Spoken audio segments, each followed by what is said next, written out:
Pendant 30 ans, Johnny Carson s'est assis derrière le bureau du Tonight Show et a discuté avec plus de 22 000 invités. Il a interviewé des stars de cinéma, des politiciens, des humoristes, des musiciens et des gens ordinaires aux talents étranges. Carson était célèbre pour son calme, son humour et son professionnalisme, quoi qu'il arrive pendant son émission. Mais même le meilleur animateur de l'histoire de la télévision avait ses limites. Certains invités étaient tout simplement difficiles à interviewer. Peut-être était-il ennuyeux, ou peut-être ne comprenait-il pas le fonctionnement des talk-shows. Carson gérait ces situations sans difficulté, mais d'autres invités étaient bien plus que difficiles. Ils étaient impolis, hostiles, offensants, ou tout simplement irrespectueux envers Carson, son équipe et les millions de téléspectateurs. Voici les 9 invités qui ont fait preuve du plus grand manque de respect envers Johnny Carson et son émission. Ces interviews sont devenues légendaires au sein de l'équipe du Tonight Show, et certaines restent encore gênantes à regarder, des décennies plus tard. Numéro 1, Robert Blake, l'homme au regard glaçant. Robert Blake était un acteur talentueux. Il a joué dans le film De sang-froid et avait sa propre série télévisée populaire intitulée Baretta. Les gens respectaient son talent d'acteur et pensaient qu'il ferait un invité intéressant au Tonight Show. Personne ne s'attendait à ce qui s'est réellement passé quand Blake s'est assis dans le siège de l'invité. Dès le premier instant, quelque chose clochait. Blake n'est pas venu à l'émission pour discuter amicalement. Il est arrivé avec une attitude franchement hostile. Aux questions banales de Carson, Blake répondait de manière brève et cinglante. Parfois, il le fixait d'un regard froid, lançant agressivement « Pourquoi me demander ça ?» Un auteur présent ce soir-là se souvient d'une atmosphère pesante. Blake n'était pas juste antipathique, dit-il. Il semblait furieux. Il voulait se battre avec Johnny, pas discuter. Tout le studio le ressentait. Le public était décontenancé. D'habitude, ils riaient aux blagues et applaudissaient les invités. Mais pendant l'interview de Blake, ils sont restés assis en silence. Les membres de l'orchestre semblaient mal à l'aise. Même Ed McMahon, qui était assis à côté de Carson chaque soir et qui avait tout vu, semblait inquiet. Ce qui rendait le comportement de Blake dérangeant, ce n'était ni la colère, ni les cris. C'était sa façon d'agir, froide et maîtrisée. Il bougeait à peine, ne clignait même pas des yeux. Il restait assis, fixant Carson d'un regard vide, d'une voix calme, étrangement menaçante. Les mots qui sortaient de sa bouche étaient hostiles, mais sa voix restait étrangement calme. Un caméraman qui a filmé l'interview a déclaré « Il y avait quelque chose de vraiment inquiétant dans l'immobilité de Blake ». La plupart des gens en colère bougent, agitent les mains, haussent le ton. Blake, lui, restait assis comme une statue, le regard vide, fixant Johnny comme s'il envisageait de lui faire du mal. Carson a essayé tout ce qui lui passait par la tête. Il a posé toutes sortes de questions. Il a essayé de faire des blagues pour détendre l'atmosphère. Il a essayé d'être sincère et sérieux. Rien n'y faisait. Blake répondait à tout avec la même hostilité froide. Ceux qui connaissaient bien Carson voyaient à quel point il était mal à l'aise, même s'il essayait de le cacher. Il souriait, mais son sourire semblait crispé et forcé. Il regardait ses fiches plus souvent que d'habitude, ce qu'il faisait quand il était nerveux. Il s'est assis aussi loin que possible de Blake sans que cela paraisse évident. Après l'émission, Carson a vu son producteur. « J'avais l'impression d'être étudié », a-t-il dit. « Pas comme si je parlais à quelqu'un, mais comme si un prédateur m'examinait. » Blake n'était pas désagréable de façon banale. Il me jaugeait, tel un spécimen sous microscope. Nowbury East Racino. Carson, si troublé, a banni Blake de l'émission. Des années plus tard, quand Blake a eu des démêlés avec la justice, Carson aurait dit à un collègue « Je ne suis pas surpris, il y avait quelque chose de vraiment troublant chez cet homme. J'ai rarement été aussi soulagé de terminer une interview. » Numéro 2, Andy Kaufman dans le rôle de Tony Clifton. Un chaos total. Andy Kaufman était un humoriste qui adorait dérouter les gens. Il ne se contentait pas de raconter des blagues. Il créait des personnages et des situations étranges qui mettaient délibérément les gens mal à l'aise. Son personnage le plus célèbre était Tony Clifton, un piètre chanteur de cabaret qui portait une perruque ridicule, des lunettes de soleil bon marché et beaucoup trop d'eau de Cologne. Lorsque Kaufman est apparu dans le Tonight Show sous les traits de Tony Clifton, cela a dépassé le cadre de la comédie pour devenir quelque chose de véritablement irrespectueux. La plupart des invités difficiles sont impolis par mégarde ou passent simplement une mauvaise journée. Clifton était conçu pour être aussi odieux et offensant que possible.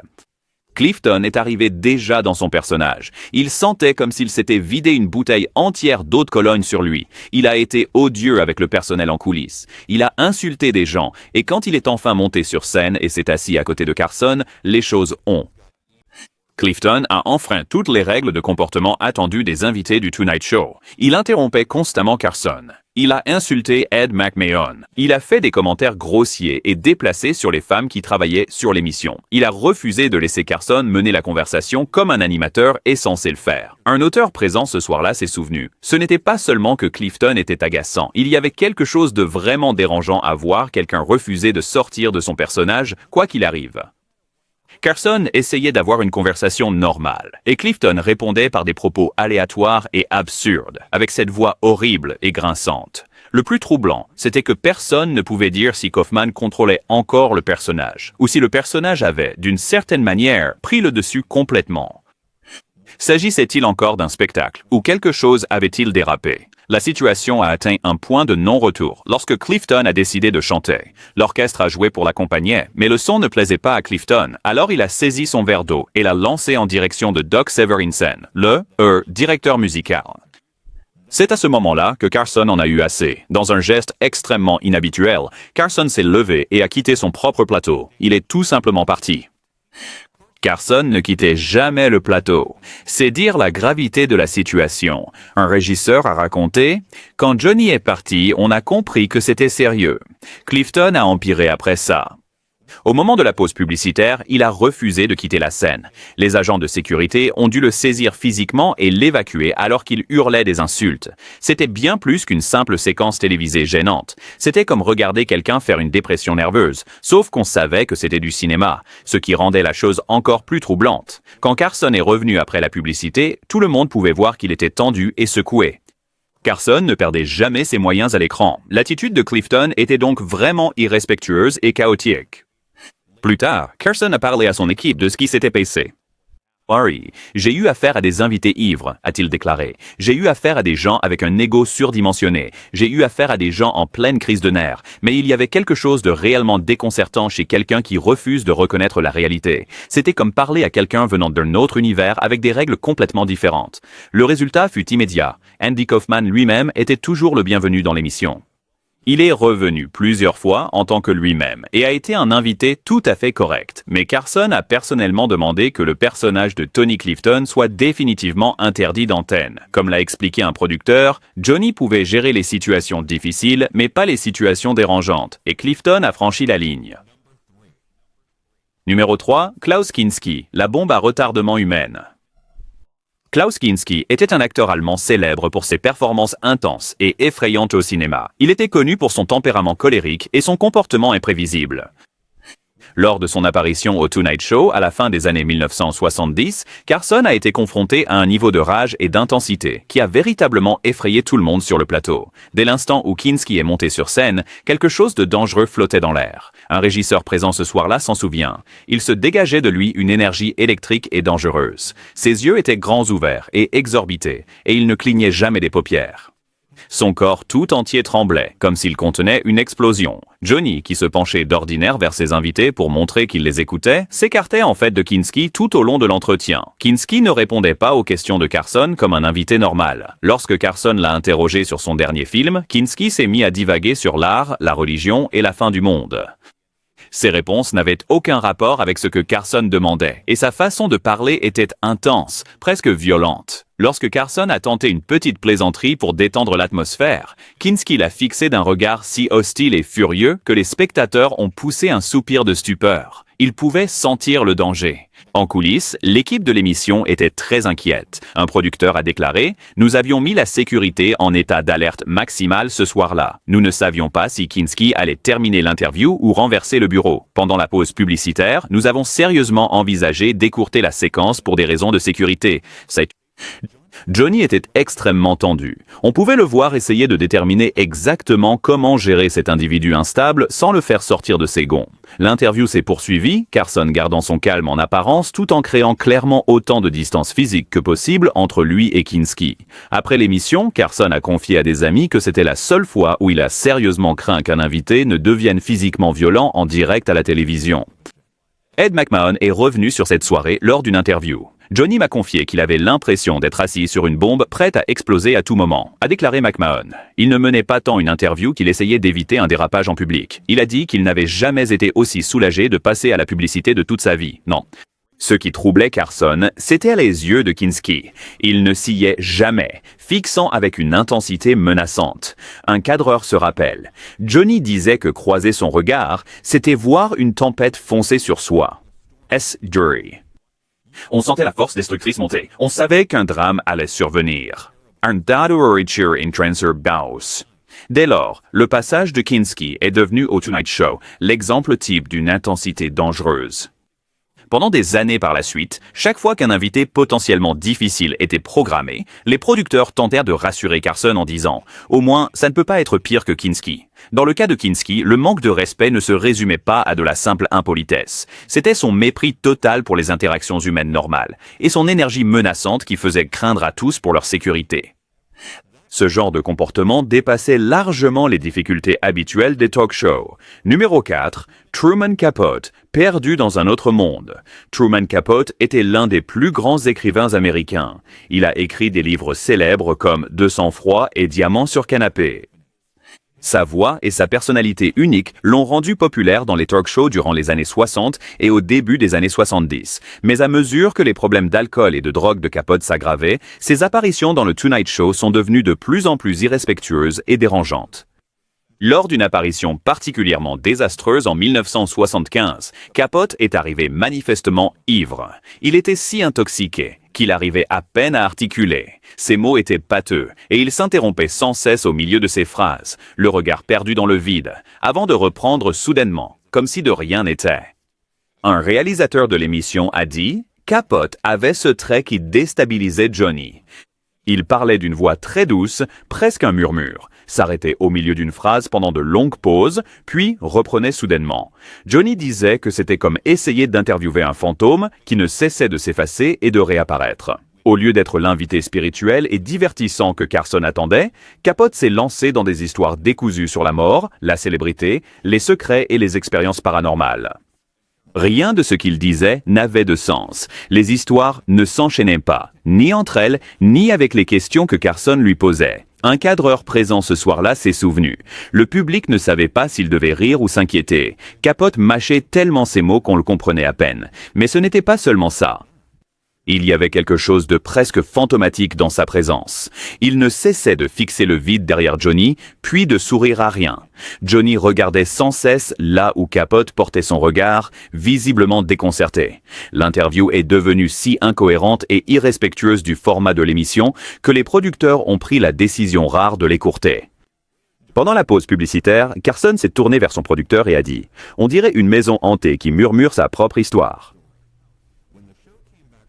Au retour de la publicité, Carson a annoncé que Capote ne se sentait pas bien et est rapidement passé à l'invité suivant. Ce qui rendait le comportement de Capote particulièrement irrespectueux n'était pas seulement le fait d'être ivre à la télévision.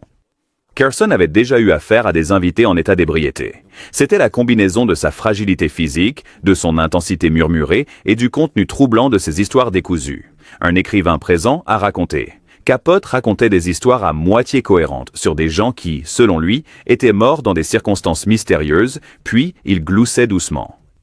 Johnny essayait constamment de détendre l'atmosphère et de normaliser la situation, mais Capote se contentait de le fixer avec ce sourire troublant en murmurant « Tu ne crois pas vraiment à ça, pas vrai, Johnny ?» C'était profondément gênant. Après l'émission, Carson a discuté de cette expérience avec son équipe. Un collègue de longue date s'est souvenu. Johnny a dit « Les invités difficiles ne me dérangent pas, mais là, c'était comme interviewer quelqu'un qui a déjà un pied dans l'au-delà. » Il était sincèrement mal à l'aise et perturbé, ce qui n'arrivait presque jamais. L'expérience fut si mauvaise que Carson a temporairement banni Capote de la liste des invités. Ce n'était pas une punition. Carson a trouvé l'expérience si profondément troublante qu'il n'a pas voulu la renouveler. Lorsque Capote a finalement été réinvité des années plus tard, l'émission a pris des précautions strictes pour s'assurer qu'il soit dans un meilleur état, mais Carson est resté prudent et méfiant tout au long de cette interview. Numéro 5, George Jessel, la relique raceste. George Jessel était un ancien artiste de vaudeville dont la carrière remontait au début des années 1900. Au moment où il est apparu dans le Tonight Show au début des années 1970, il avait 70 ans et représentait une époque du divertissement révolu depuis longtemps. Ce à quoi Carson ne s'attendait pas, c'est que Jessel créerait l'un des moments les plus offensants et irrespectueux de toute l'histoire de l'émission. Jessel venait d'une époque où les blagues racistes étaient monnaie courante dans le milieu du spectacle. Mais dès les années 70, ce genre de amusant. C'était consternant et offensant. Carson, qui tenait à ce que son émission reste actuelle et respectueuse, a été pris de court par les propos de Jessel. Un auteur présent a expliqué. Carson a présenté Jessel et l'a invité à évoquer sa longue carrière. Au lieu d'histoires légères et intéressantes, Jessel s'est lancé dans ce qu'on ne peut qualifier que de best-of des propos les plus offensants imaginables. Son monologue était rempli de propos racistes, de stéréotypes et d'un humour qui aurait pu passer dans les années 1920, mais qui était choquant et horrifiant pour un public des années 1970. La réaction dans le studio fut immédiate. Un cadreur s'est souvenu. Le studio est tombé dans un silence complet. Pas le genre de silence où les gens ne comprennent pas une blague. Ce silence horrifié où tout le monde se dit en chœur « Il a vraiment dit ça ?» Le visage de Johnny s'est figé dans un sourire crispé. On pouvait le voir essayer désespérément de trouver comment stopper ce désastre sans faire une scène encore plus grosse. Ce qui rendait la chose encore plus irrespectueuse, c'était l'inconscience totale de Jessel.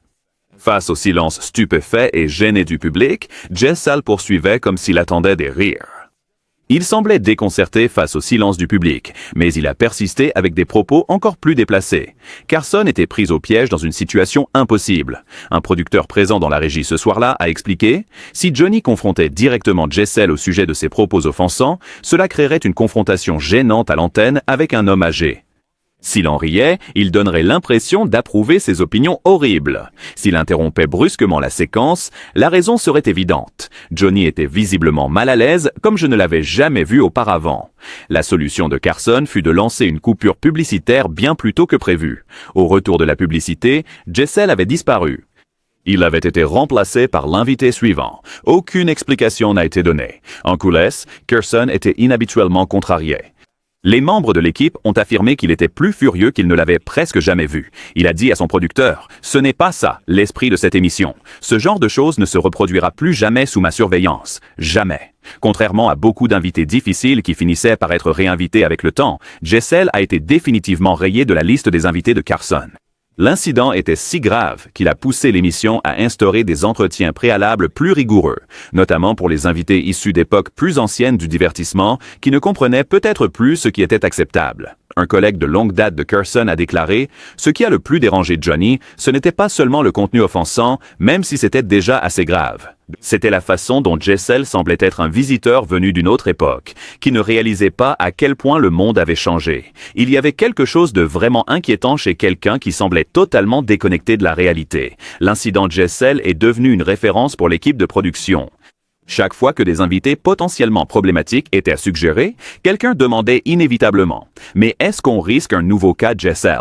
Le simple fait de mentionner son nom suffisait à pousser l'équipe de réservation à reconsidérer un invité. Numéro 6, Andy Warhol, le traitement par le silence. L'apparition d'Andy Warhol au Tonight Show au début des années 1980 fut l'une des interviews les plus conceptuellement irrespectueuses que Carson ait jamais tentées. Warhol n'a ni crié ni insulté quiconque. Il n'a rien lancé et ne s'est pas enivré. Au lieu de cela, il a simplement refusé de participer à une conversation de base, et ce refus a été ressenti comme une insulte profonde à l'ensemble du concept de l'émission. Un producteur confie. Warhol, c'était plus une performance qu'une interview. Il n'a presque rien dit. Nor a breacher else. Quand il lui arrivait de parler, il répondait par des monosyllabes. Il fixait Carson d'un regard vide, comme s'il n'était pas là. Cela a créé une atmosphère incroyablement gênante que même Johnny, avec toute son expérience, n'a pas réussi à arranger. Dès l'instant où Warhol s'est assis, le rythme habituel du Tonight Show a été complètement perturbé. Carson posait des questions complètes et réfléchies, conçues pour offrir à Warhol des sujets de conversation intéressants. Warhol répondait par un seul mot, ou parfois juste par un signe de tête.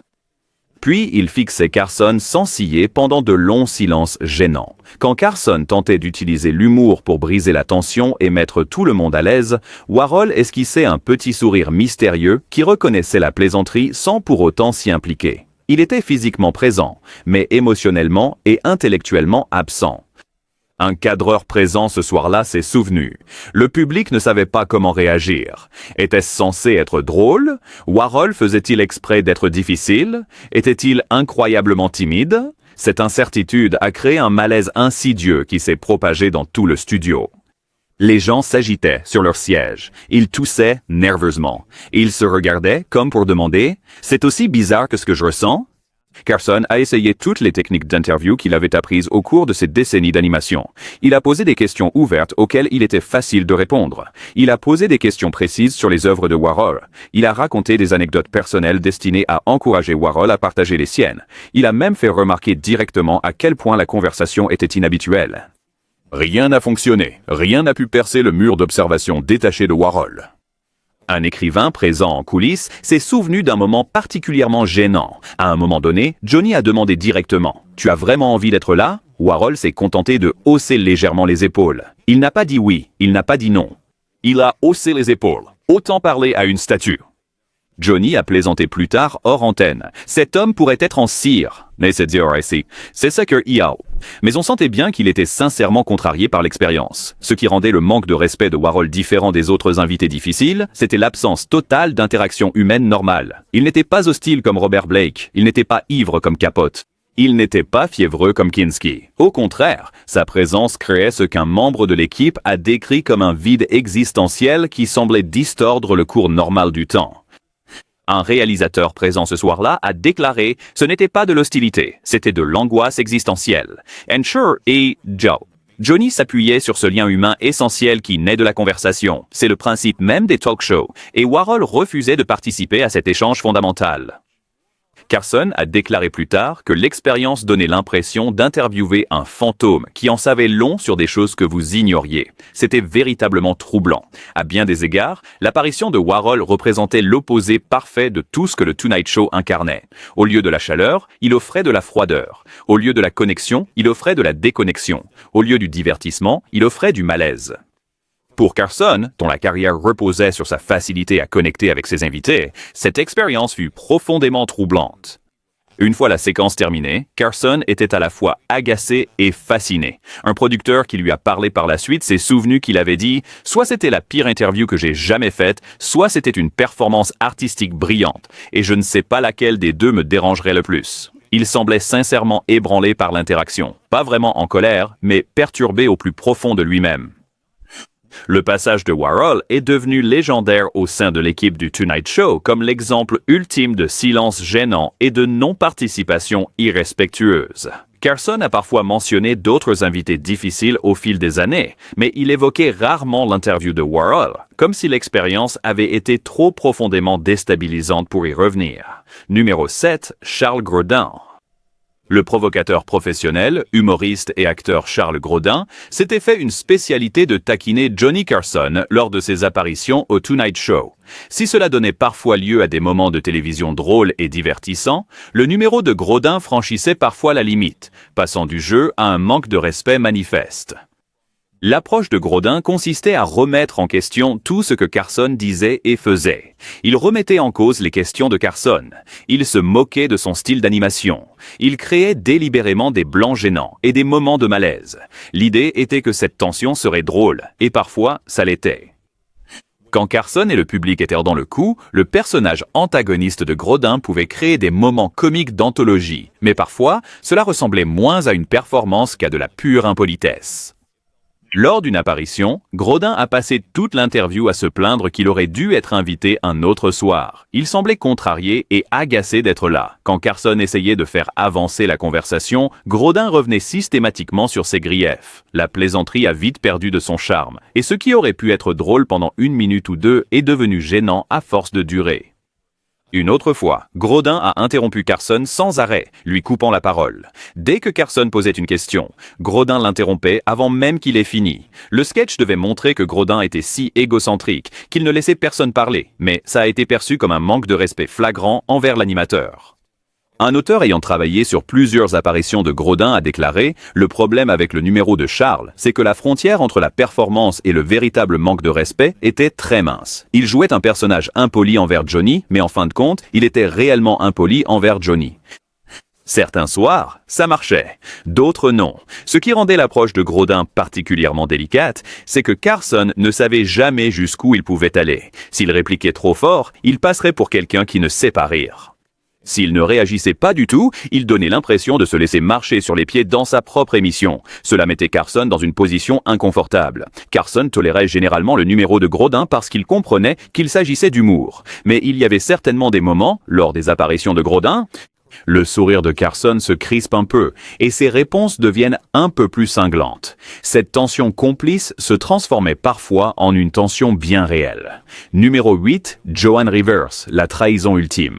Joan Rivers était l'une des invitées préférées de Johnny Carson.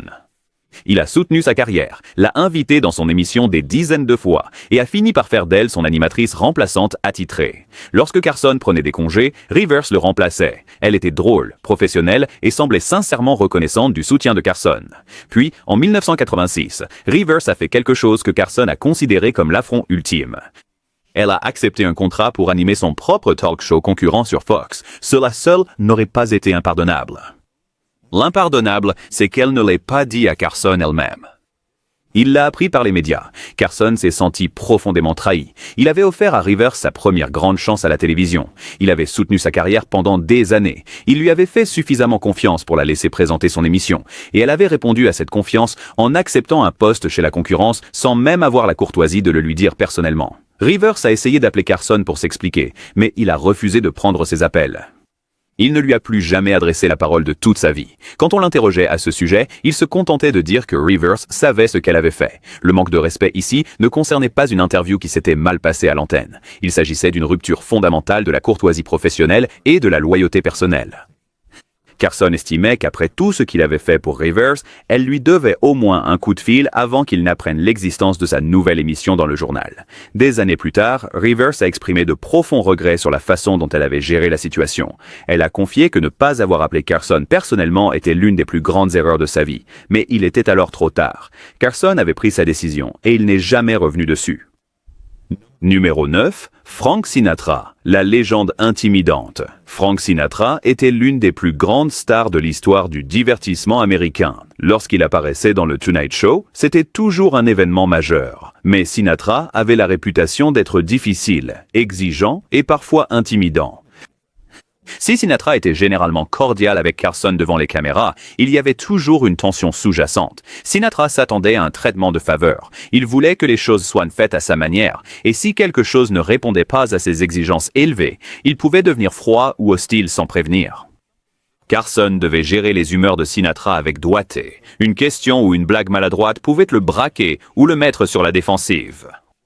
Cela rendait les interviews stressantes, même si Sinatra était généralement professionnel devant la caméra. En coulisses, Sinatra pouvait se montrer exigeant avec le personnel. Il avait des exigences précises sur tout, de sa loge à la manière dont il était présenté. Si les choses ne se passaient pas exactement comme il le souhaitait, il faisait savoir son mécontentement. Le manque de respect chez Sinatra était plus subtil que chez les autres invités de cette liste. Il ne s'agissait pas de grossièreté pure et simple, mais plutôt d'une attitude qui laissait entendre qu'il était au-dessus des règles communes. C'était Frank Sinatra, et tout le monde devait se plier à ses volontés. Carson, qui traitait tous ses invités avec la même courtoisie professionnelle, quelle que soit leur notoriété, trouvait parfois l'attitude de Sinatra difficile à gérer. Mais comme Sinatra était une immense vedette et qu'il était si important pour les audiences de l'émission, Carson tolérait des comportements qu'il n'aurait peut-être pas acceptés de la part d'autres invités. Ces 9 invités ont montré que même l'animateur le plus professionnel et expérimenté de l'histoire de la télévision ne pouvait pas toujours faire face à un véritable manque de respect. Qu'il s'agisse d'hostilité, de chaos, d'offense, de refus ou de trahison, ces invités ont mis à l'épreuve la patience et le professionnalisme légendaire de Carson. Ces anecdotes marquent car elles révèlent l'incroyable sang-froid de Carson, même dans les situations les plus délicates. Il ne perdait presque jamais son calme à l'antenne. Il ne laissait presque jamais paraître que des invités l'avaient vraiment agacé. Mais en privé, il admettait quand quelqu'un avait franchi la limite entre être difficile et être irrespectueux. Le Tonight Show avec Johnny Carson reste l'une des plus grandes réussites de l'histoire de la télévision, en grande partie parce que Carson donnait l'impression que c'était facile. Ces invités difficiles nous rappellent que ce n'était pas toujours facile et que savoir garder son élégance sous la pression était l'un des plus grands talents de Carson.